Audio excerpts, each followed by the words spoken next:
And we are back with another episode of Straight Out the Lou. As always, I'm Dylan, joined by Luke and Chris. Today, we have a recap of the NFL divisional round, a preview of the NFL championship round, as well as a little recap of this week in the NBA.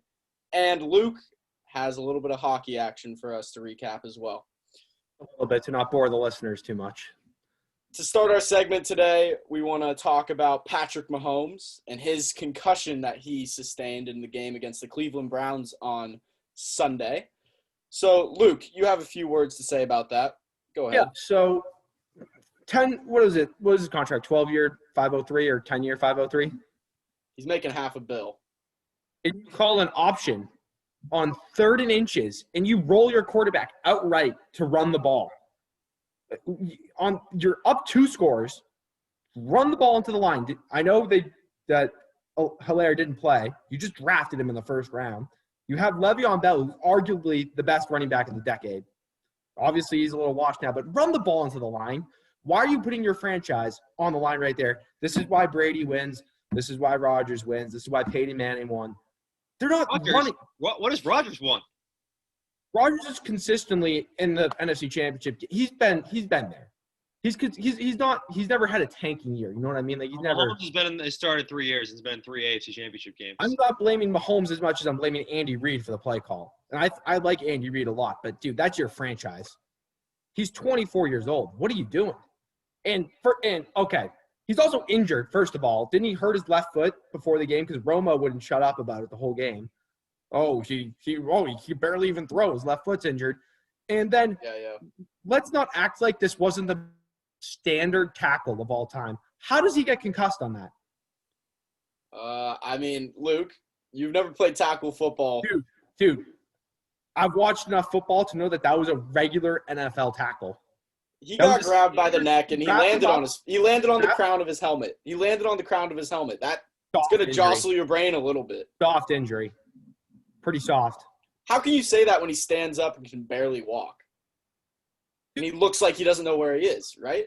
I mean, it's clearly a concussion. If Tyreek Hill gets tackled by that and he gets up, you'd be like, oh, wow, like, how is he hurt? Like, it's not like he got lit up like Brandon Cooks in the Super Bowl. Like, dude, it was a standard wrap-up tackle to the ground. He didn't even get the first down either, so. Like, concussions are finicky, man. It's something that I don't like to mess and then he around goes with. to the locker room. Like, dude, you're in the AFC. You're in the playoffs. You think that was his choice? He literally got up and couldn't walk. Chara played with a broken jaw. The guy couldn't talk, and he played the next day. Okay. So I don't want to hear it. Hockey. Nobody cares. That is ridiculous. That is ridiculous. That is a soft injury. If he's not ready to go on Sunday, it's a soft injury. No, Luke, he's got to at least – he has to at least try to play. He has to at least try to play. When he gets up – it's not his choice. They have independent neurologists there. He can't do anything. Don't get hurt. Don't get hurt. How about that? Don't get injured on a standard tackle. He literally wrapped him up. Oh, my God. I don't even – He's going to play on this weekend. He gets hurt. He can't even walk. He barely can walk when he gets up. And Luke wants him to stay on the field. First of all, it's not his choice. So hand the ball. Luke's argument on game day was that brainless, scrambled egg brains Mahomes would be better out there than Chad Henne. Because he poses more of a threat than Henne. No, it doesn't matter if the threat can never follow through. It does not matter what he poses. And this is why Brady has 6 rings, because he doesn't run. This is why Brady has 6 rings, because he knows how to not get injured. Brady also doesn't have any sort of speed. Mahomes does. It's a different layer to his game that Andy Reid obviously thought was worth taking. This is where, if you listen to 98.5, Mike Felger, stop running with your quarterbacks. Like Lamar Jackson can do that. He's a capable runner. He's done it before, and he's been able to run. Like that's Aaron Rodgers ran for a touchdown on Sunday or Saturday. Wide open. They didn't call a running play. And they didn't be like, oh, yeah, hey, Aaron, on this one, we're actually just going to have you run to the right side. When they roll out Rodgers, he always has the option to run, though. You roll him out. You still have linemen. That's pretty much what an option play is, though. You're rolling him out there. We could clearly tell they weren't worried about Mahomes because they took away the pitch right away. And also, he doesn't even get the first down. Like, what is – I don't know. I don't know what to think of him. I think I don't know what to think of him anymore. I think that was a soft injury. He's made of plastic. Can we agree on that? No. Dude, he's injured his left. How did he injure his left foot? How did he injure his left foot? Nobody cares. He played. He played. They won the game. He's going to play this week. Who cares? Everybody plays through injuries. Dude, I think it was really soft. He almost cost his team the game. If they lose that game, it's on him. Luke, if he can't walk straight, how is he supposed to throw the ball and face a pass rush and read a defense? He's not. He poses more of a threat to the defense if he's out there on the field than Penny. When they know he can't think straight, then he poses no threat. Dude, I disagree. You can throw a screen pass. He can throw a screen pass. What, so you're going to throw screen passes and run the ball with, like, Williams all game? Like the New England Patriots offense that's won 6 championships? Yeah, why not? You don't have to chuck the ball down the field the whole game. Okay. And let's not act like Mahomes played good in this game either. He couldn't get the ball in the end zone. I'm scared for them. I like the Bills. My goodness. Okay. The Bills if you're going to tap out, the luckiest team. The Bills are the luckiest team to make a championship game that I can remember. In my years of watching football. They're 13-3. They just beat the Ravens at home. In their playoff run. In their playoff run, they have been one of the luckiest teams that I've ever seen. Every single time Allen fumbles, it's recovered. I mean, that extends in the last playoff. But this playoff, the Colts should have won. They got stopped on the goal line twice, missed a field goal. Justin Tucker missed both those field goals. Lamar gets hurt, concussed at the end of the game. Yeah, and should have won that game. He gets hurt too. Stay on the field. You're made of plastic. Concussions are different than leg injuries, shoulder injuries, arm injuries. Don't get hurt. Don't get hurt. It's out of your control. Can I throw in a quick word on Chad Henne since we were talking about it's not out of your control if you roll out right because you're now defenseless. You're now defenseless. They can hit you. So it's not out of his control. But it's not his choice. Over his it's head. Not his. I'm talking about the Mahomes play. I'm talking about the Mahomes play. No. I'm not talking about the Lamar play. No. You just tried to blame Lamar for that injury. Ball was snapped over his head, just like Chris said. Yeah. With Mahomes, it wasn't his play call. With Mahomes, it wasn't his play call. And he made the read. Like you said, they took away the pitch. It's his fault. It can't be his fault. He's defenseless. He's a defenseless runner. He needs to be prepared to take a hit. I mean, this is stay on the field. This is a poor argument right here. Stay on the field. He will play this weekend, and they won the game. What's Chris's term? Availability is the say it. He's gonna play this weekend. He's gonna play. Sure. And by the way, I'd like to throw in a quick word about. So what if they lost? Okay, well that'd be a different story, but they didn't. What if they lost? They won. If they lost? They didn't. Why are we talking about something that didn't happen? What if they lost? You're acting like they cruised at the end of the game. You also need to stop with the slander. The slander of Chad Henne. A Michigan man, by the way, came in. He did very well. That 3rd and 14 run was one of the ballsiest plays I've ever seen in all my years watching football. And by the way, guess what? He didn't get injured when he got hit either, too. And he didn't get injured. All right, we need to move on because I'm getting so irritated right now. Don't get injured. Oh my God. Okay. So this weekend, I am entering the championship weekend of the NFL playoffs with a perfect 10-0 bracket. I'm not sure how many people in the world can say that, but I am one of the few who am able to say that, or who are able to say that. So this weekend, we got the Bills playing the Chiefs. Luke, you just said you like the Bills. Not sure about that one. I like the Bills right now on Tuesday more than I like the Chiefs. The Chiefs are the better team. Why? Josh Allen struggles in the playoffs. It's clear. He's not a playoff quarterback. So why are the Bills your favorite right now?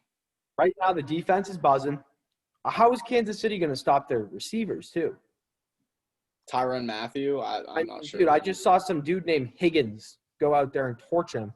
And Baker looked really good against them. And Josh Allen's going to be better than Baker. Can Kansas City limit Josh Allen's legs? I mean, it's a tough task for any team. I think they're going to put up points. And I think it's going to be you guys are acting like this is like some foregone conclusion. Like, It is. Yes. It is. No, it's it not. is. It's a championship game. They're always close unless No, the Steelers play the No, Patriots. not going to be close. It's not. Yeah. Mahomes is going to play, and he's going What's to he going to do? What's he going to do? He's Is gonna he going to get torch injured them. again? He's going to get torch injured them. again? Torch Oh, them. he's going to torch him, or he's going to get injured. He's going to torch him. Let me tell you, Okay, Dylan, if he gets injured, right. I can't wait for next week. Dylan is right about the Bills.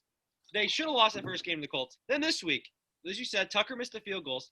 And then Lamar Jackson with a horrible interception on the goal line. They go in to tie the game.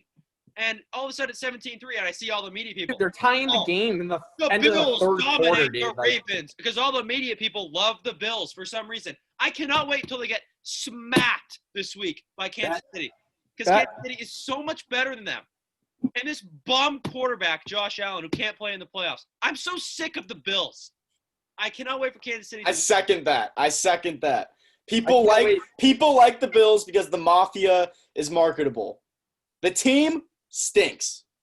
I want Mahomes to win so that Brady will just knock off Breeze, Rodgers, and Mahomes, no problem, to go to the Super Bowl.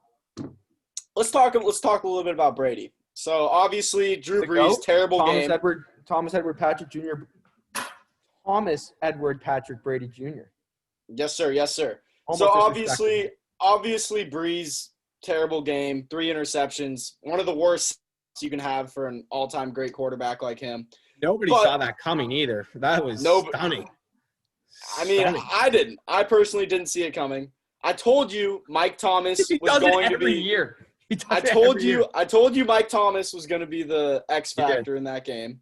Mm-hmm. He ended up walking away with, I believe, 0 catches. Not great for the passing attack there. So Brady had a little bit of help, but the Bucs and Brady are going to the championship. What do you guys like about them and their matchup against the Packers? And what do you not like? Pros and cons there. Weather. We know Brady all out, but do we know if Mike Evans can handle the cold? Those are the questions. We just don't know if the other players on Tampa Bay are going to be able to handle the cold. Obviously, Devin White's a freak, and the defense will be able to handle the cold. I think they're going to play fine against Rodgers, just like they did in Week 6 or wherever, where they smacked him 38-10. But Brady in the championship game just can't go against him. And Rodgers is Mr. Dud in this game every year, and I just can't go against Tom. It's just once he got past New Orleans, I don't know. I mean, that's like New Orleans was the only team that looked like they had their number this year. Kansas City in the first half against them, but Tampa played them even if Bruce Arians doesn't call deep ball on every single play. So coaching is going to be huge for Tampa, but you can't go against the greatest quarterback to ever do it. Chris, what do you think?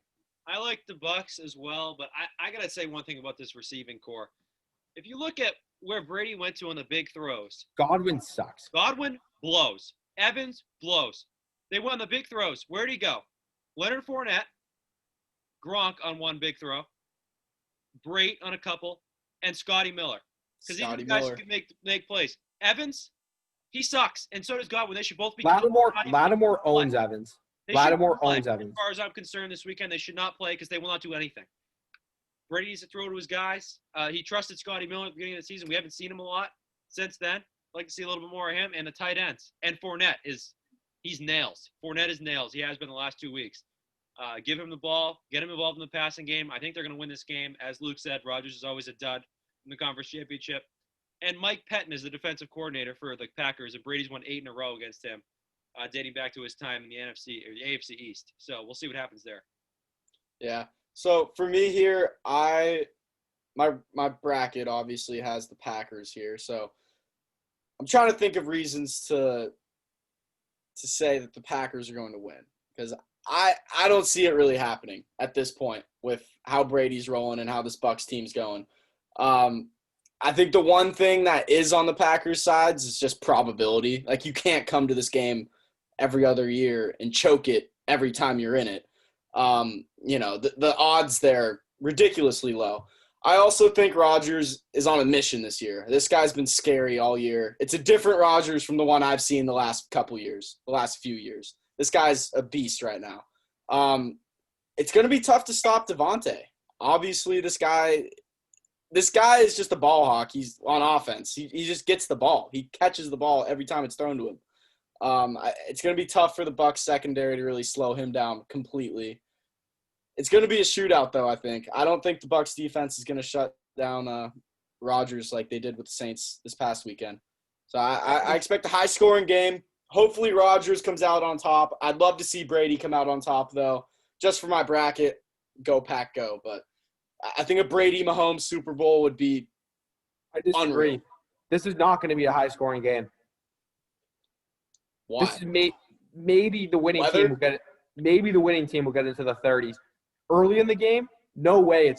Both teams have more than 14 points going in the half. No chance. Yeah, I could agree with that. But I think, like you just said, team having 30 points by the end of the game, I mean, that's going to hit the over every time. Well, we're going to wait for the Rodgers interception in the fourth quarter. I want to say a word about Matt LaFleur because before he went to Green Bay, Packers would get to these championship games, and they were on the road last year as well. But they'd always be on the road. They'd always be underdogs. And I got to give them credit because what the Patriots did in their run is they would take care of business in the regular season, and they get these buys, and it would be a bigger advantage for them in the playoffs. And last 2 years, they went 12-4 last year. That roster wasn't great. We saw what happened in the conference championship. They got exposed. And they went, 13-3 this year? They're taking care of business in the regular season. I got to give LaFleur credit for that. Yeah. No, I mean, playing at your own field is a huge advantage. Obviously, the bye as well. And especially in a place like Green Bay, it's going to be tough. It's going to be tough for those receivers, like you were saying, Luke. We saw him going to Kansas City and father Mahomes. I see no different here. Father him? If you watched the 2018 AFC Championship game, probably the greatest game in Patriots. Probably the greatest game in Patriots history. The game that you guys should have lost if it wasn't for D Ford. You guys should have lost because I want D Ford. Who won? Play by the rules. Play by the rules. Don't go offside. Don't Fair get injured, enough. Mahomes. Don't Fair enough. score. Hey, Mahomes, feel free to score in the first half. Okay, so this weekend, Bills for Luke, Chiefs for me and Chris. And in the NFC, we have the Bucs for Chris and Luke, and then the Packers here for me. All right, that'll do it for our NFL segment. The NBA this past week, I saw the Warriors tear it up last night. That was a pretty showing, taking down the Lake Show. You know, you have Kendrick Perkins out here tweeting about how, it's the revenge tour against the Dubs. They're waiting for Curry to be in the dark alley so he can jump him. You got to stop listening to Kendrick Perkins. I mean, I'm not listening to him. I just love seeing the receipts that go bad.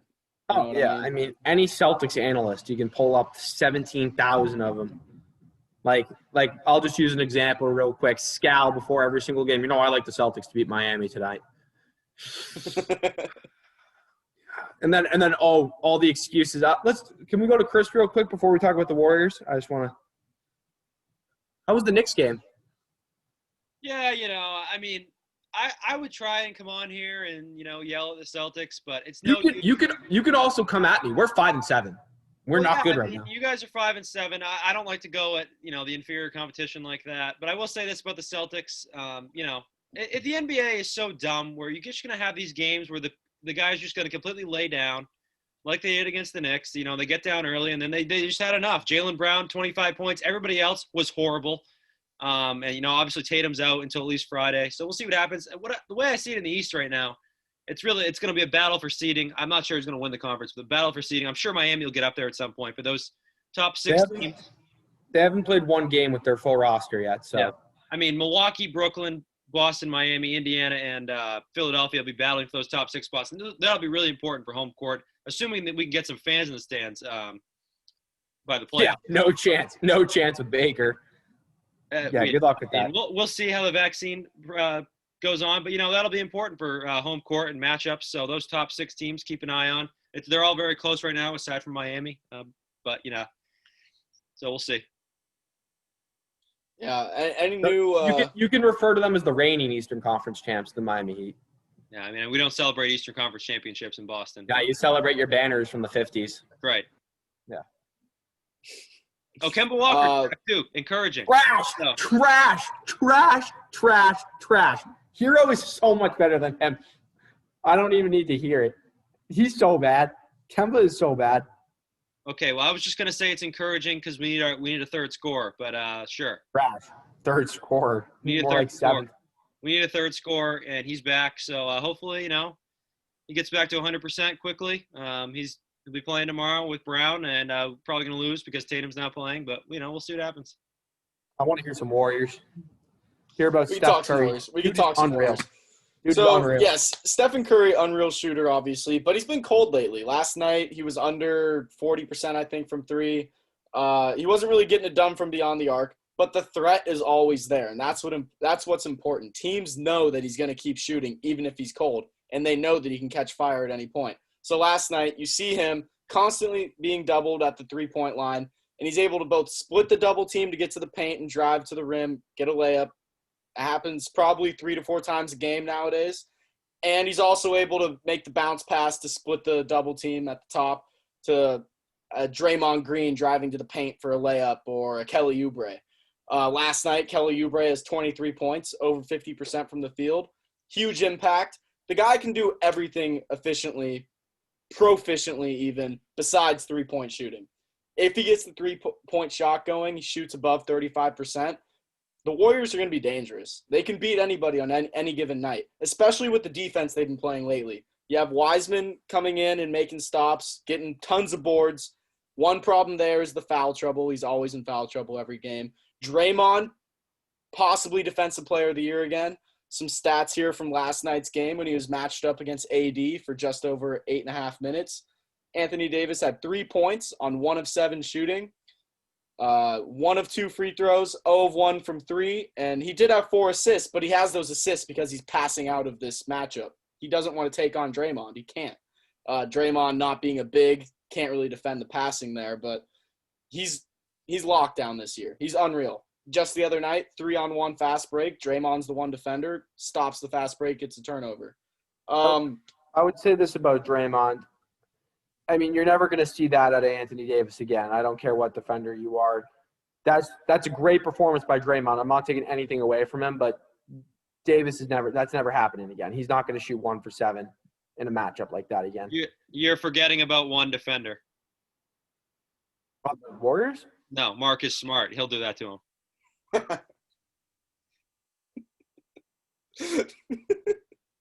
Okay. You know that guy is literally trash. He's having the worst year I've ever seen out of any basketball player ever. Well, actually, he's doing very well in shots taken. He has a lot of those.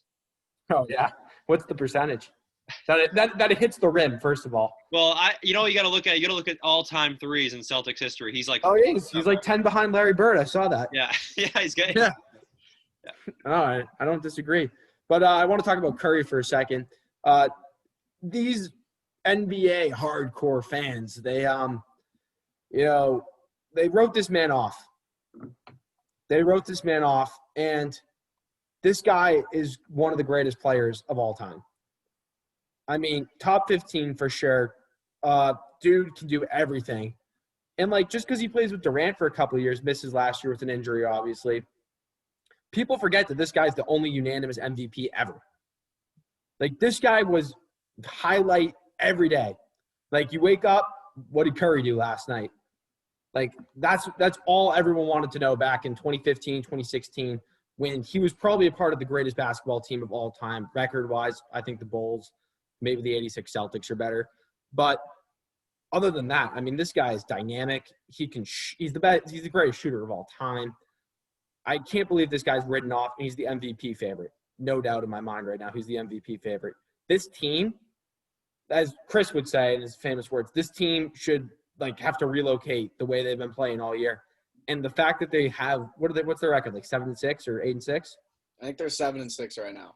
This guy should win the MVP. Clippers and the Lakers in the past week and a half. Yeah, I mean, that just speaks for itself right there. I mean, this guy's legit. I mean, I can't believe he was written off that fast. Yeah. What's been impressive this year with his game has been his playmaking, the shots aren't coming too easily with this team as of right now. They're young players, and they're not known to be a sharpshooting bunch, right? So he's had to create a lot of opportunities for the guys around him, which is not something that he's been asked to do in the past 4 or 5 years. That's a pretty hot take. He's answered the role, like the new elevated requirement for playmaking that, has been what's been asked of him, which is much more than the past.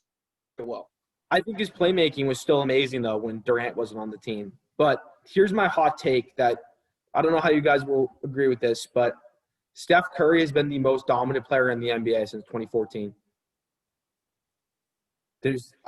LeBron, no. Steph Curry has been the most dominant player since 2014. The only one that can compete with him maybe is Kevin Durant. Yeah, that's the name that I would say there. But it's tough when people say dominate in the NBA. It's really tough to dominate when you're an undersized player because you can't win. You can't. It's true. He does do like a very good job like in his role, right? But you can't win every single matchup unless you're over 6'6", I'd say. You're not going to be able to go and get a bucket on any defender unless you're like a LeBron or Kevin Durant. That's dominance in some sense. I get what you're saying, though, as well. In the 5-on-5 full court, Curry is absolutely dominant. The most dynamic player in the league in transition. Oh, yeah. No doubt. And he's been the interesting most dominant player in the fact that he's been the most consistent player. That's where I really come, because you see with guys like D-Wade, LeBron comes, usage just goes down. When Durant comes, Curry's numbers go up, besides points per game, obviously. See, the Curry argument that I always get for dominance or best player or whatever it may be is always where the finals MVPs. That's always what I end up I don't hearing. care about finals MVPs, because if we're actually talking about real finals MVPs, Kentavious Caldwell-Pope should have won the finals MVP last year. I'm being dead serious. Exactly. Like, dead seriously, like, finals MVP should have no impact on whether a player is a superstar or not, or is in that elite category. I totally disagree. Kobe's got, 2? And people talk about him as the greatest player of all time. And even on those teams, he kind of got bailed out a couple times. So I don't think him not having a finals MVP impacts him ball. For being serious, didn't he average 22 points and Iguodala averaged 10? And they gave Iguodala the finals MVP for shutting down LeBron, who had 38, 12, and 10 that series? What? Come on.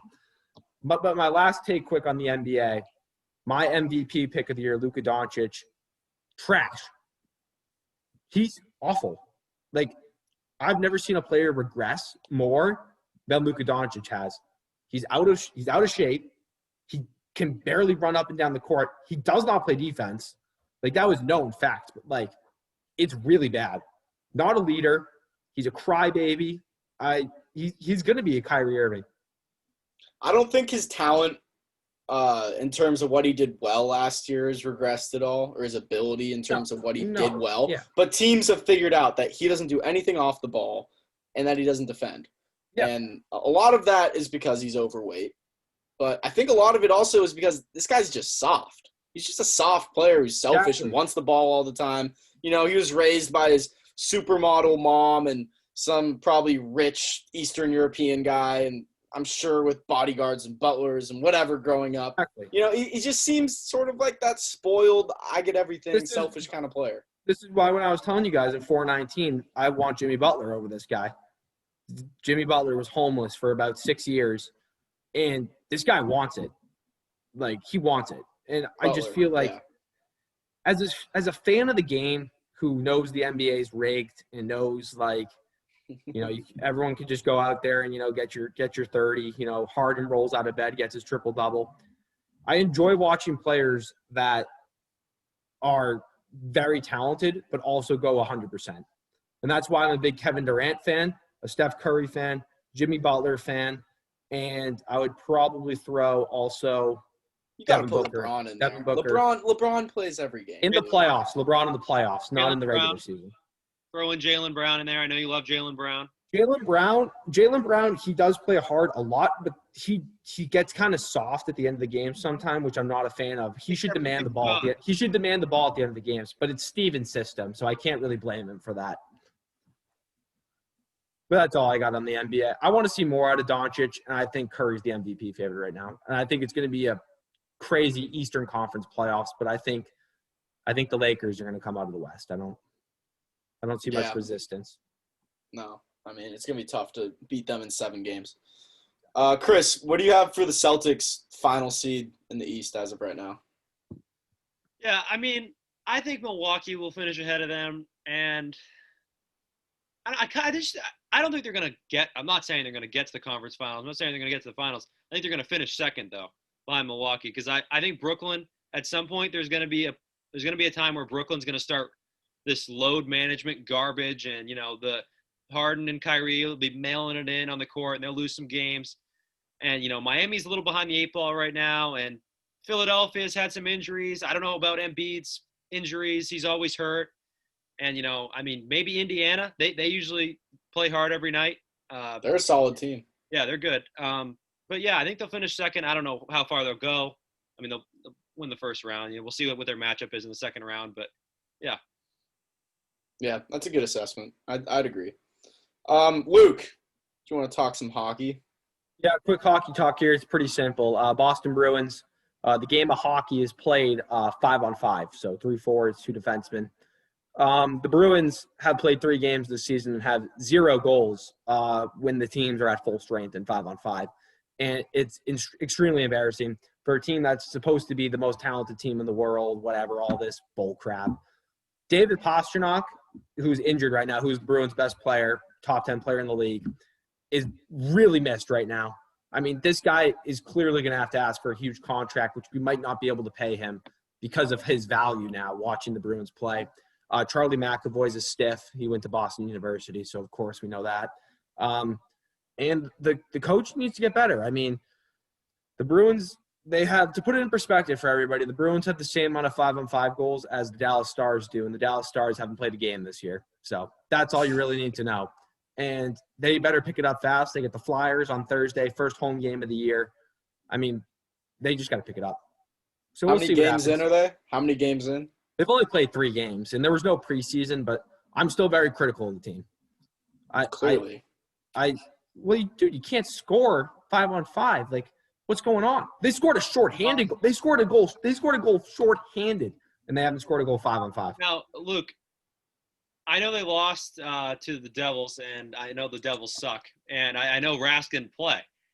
But is that still like – and they went to the shootout in the first game. I don't understand what's going on there against a team as bad as New Jersey when they're supposed to be all these world beaters. Yeah. The game against New Jersey, New Jersey had a lot of speed in this game, and that hurt the Bruins badly. They were able to win puck battles on the boards, and the Bruins weren't able to get as great chances. But New Jersey is not a good team. But the only bright spot about this team so far this year is Tuukka Rask's play. I mean, this guy has proved he's probably the second best goalie in the league. Obviously, there's concerns about his will to play. This guy's a stud. The game we lost to the Devils that Chris is referring to with Halakin, he's probably the best backup goalie in the league. So we have the best 1-2 goalie tandem in the league. And not being able to score is a shame. Like, if you put your backup goalie and he gives up 1 goal in regulation, like, you got to get him some help. I mean, we'll have to see where they go. I still like their chances. I still think they can win the cup. But it's concerning. It's definitely concerning. David Pasternak's obviously all-world talent, just unreal player. So if he can get back to the erection line and they can get going a little bit, I think they'll be fine. But I'm very disappointed in some of these youth talent players the Bruins supposedly have that you hear about from all these Bruins fans. Andres Bjork supposed to be this great player. He's so fast. He's all this. 115 games and he has 9 career goals. Oh, he must be freaking insane because McDavid scored 4 goals the other night. So he must be unreal. Like, it just pisses me off a little bit. Bruins fans are starting to get a little soft, and I'm getting upset about it. So how many games are in the NHL season? This year only 56, but usually it's 82. So you got 56 games, and the you're thing is about freaking the out. season- You're freaking out after 3. Yeah. Well, I don't blame him. I mean, welcome to Boston sports right there. That rant was Boston in a nutshell right there.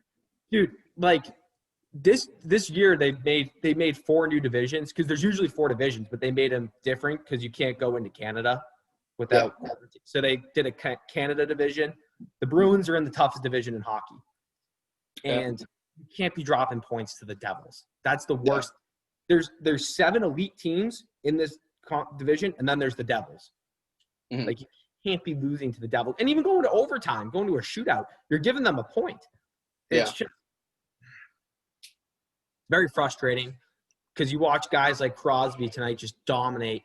And, like, it's like the Bruins missed their window. They missed their window.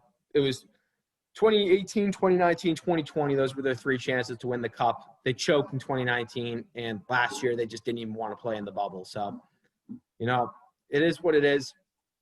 I'm expecting some more because usually what we see from the Bruins is this big physical team that they're going to fight everybody. Like if they go down, they're going to go down swinging, and it's just not the case right now. They didn't do that in the bubble last year.